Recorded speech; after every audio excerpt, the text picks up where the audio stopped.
راضی برضائے رب، رب کی رضا پر راضی رہنا. یہ بات کہ جو بھی کچھ ہوا یا ہوگا وہ اذن رب کے بغیر نہ ہوا ہے نہ ہو سکتا ہے. یہ تو ایمان کا منطقی تقاضا ہے. یہاں پتہ تک نہیں ہلتا جب تک کہ اللہ کی اجازت نہ ہو، اذن نہ ہو. تو جو کچھ ہوا اللہ کی اجازت سے ہوا، خواہ اس میں درمیان میں کتنے ہی عوامل آ گئے. کسی نے اٹھا کر آپ کو پتھر مارا، لیکن یہ پتھر آپ کو نہیں لگ سکتا تھا اگر اللہ نہ چاہتا. پتھر مارنے والے کا عمل اپنی جگہ ہے، لیکن آپ کو اس پتھر کا لگ جانا جو ہے یہ بغیر اذن رب نہیں ہے. لہذا اس کو سمجھیے کہ اللہ کی طرف سے آیا. ایک اس میں لطیفہ بھی ہے کہ ایک کوئی درویش یہ کہتا ہوا جا رہا تھا ایک جذب کی کیفیت میں، جو رب کرے سو ہو، جو رب کرے سو ہو، جو رب کرے سو ہو. ایک شخص نے اٹھا کر اس کے سر پہ پتھر نے مارا. اس نے پلٹ کر دیکھا تو شخص نے کہا مجھے کیا دیکھتے ہو، جو رب کرے سو ہو. تو اس درویش نے جواب دیا کہ یہ پتھر مجھے تو رب کے مارے ہی لگا ہے، لیکن میں دیکھ یہ رہا تھا کہ بیچ میں منہ کس کا کالا ہو گیا،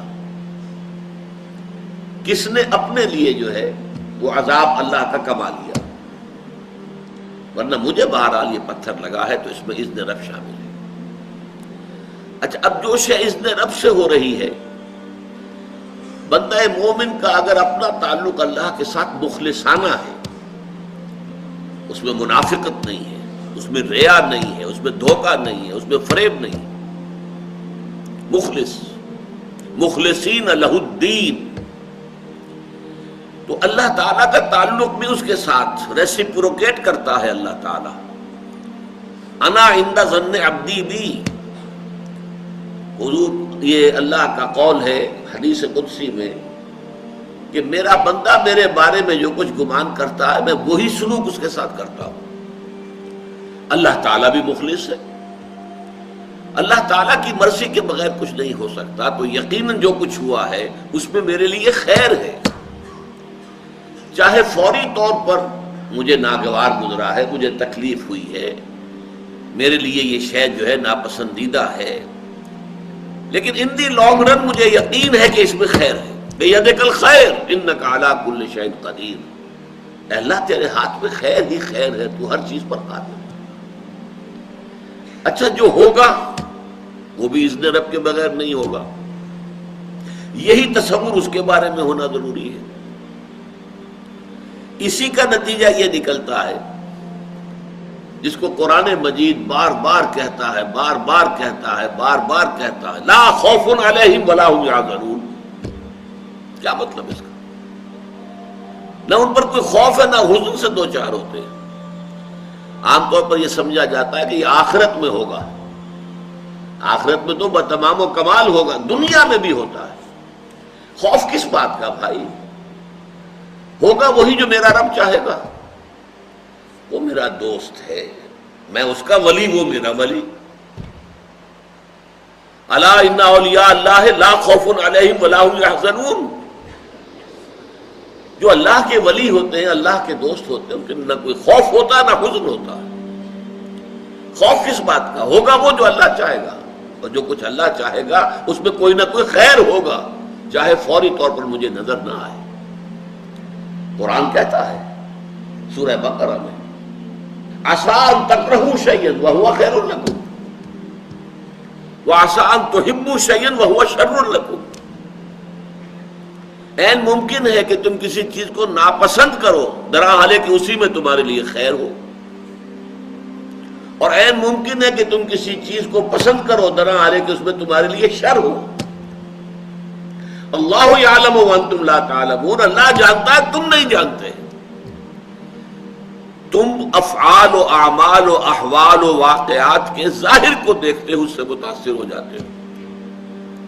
اس کے پردے میں کیا مشیت ازدی ہے، کیا ارادہ خداوندی ہے، اس کے پشت پر کیا چیز ہے جو اللہ تعالیٰ کو مطلوب ہے، یہ ہمیں نظر نہیں آتا. We are short sighted. ہماری نگاہ جو ہے بس کچھ دور تک جاتی ہے، اس سے آگے نہیں جاتی. لہذا افعال و اعمال و احوال و واقعات کے صرف ظاہر پر ہماری نگاہ ہے، باطن پر تو ہے ہی نہیں. لہذا ہم اس سے متاثر ہوتے ہیں. تو در حقیقت ایمان کا حاصل الا ان اولیاء اللہ لا خوف علیہم ولا هم یحزنون. اللہ کے دوستوں پر نہ کوئی حزن ہے نہ خوف ہے، کوئی سوال ہی پیدا نہیں ہوتا.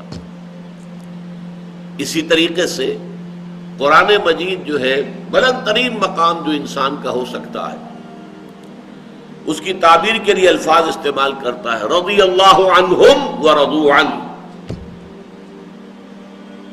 اللہ ان سے راضی ہو گیا، وہ اللہ سے راضی ہو گئے. یہ باہمی رضامندی ہے، دو طرفہ. دو طرفہ اللہ کے ساتھ تعلق ہوتا ہے، دو طرفہ تعلق ہوتا ہے. تم اللہ سے محبت کرو گے، اللہ تم سے محبت کرے. تم اللہ کے ساتھ مخلص ہوگے، اللہ تعالیٰ تمہیں واقعتاً اپنا مخلص بندہ بنا لے گا. تم اللہ کی طرف چل کر آؤ گے، اللہ تمہاری طرف دوڑ کر آئے گا. تم بارش بڑھاؤ گے، اللہ ہاتھ بڑھائے گا. تم اسے محفل میں یاد کرو گے، اللہ اس سے کہیں بہتر محفل میں تمہارا تذکرہ کرے گا، ملائکہ مقربین کی محفل میں. تم اللہ کو اپنے دل میں یاد کرو گے، اللہ اپنے جی میں تمہیں یاد کرے گا. یہ دو طرفہ معاملہ ہے. تم اللہ کی مدد کرو گے، اللہ تمہاری مدد کرے گا. ان تنصروا اللہ ینصرکم ویثبت اقدامکم. اگر تم اللہ کی مدد کرو گے، اللہ کی مدد سے مراد کیا؟ اللہ کے دین کی مدد، اس کی نصرت. اللہ تمہاری مدد کرے گا. یہ رضی اللہ عنہم ورضوا عنہ سورہ مائدہ میں بھی آ رہا ہے، سورہ توبہ میں، سورہ مجادلہ میں، سورہ بینہ میں 4 مرتبہ.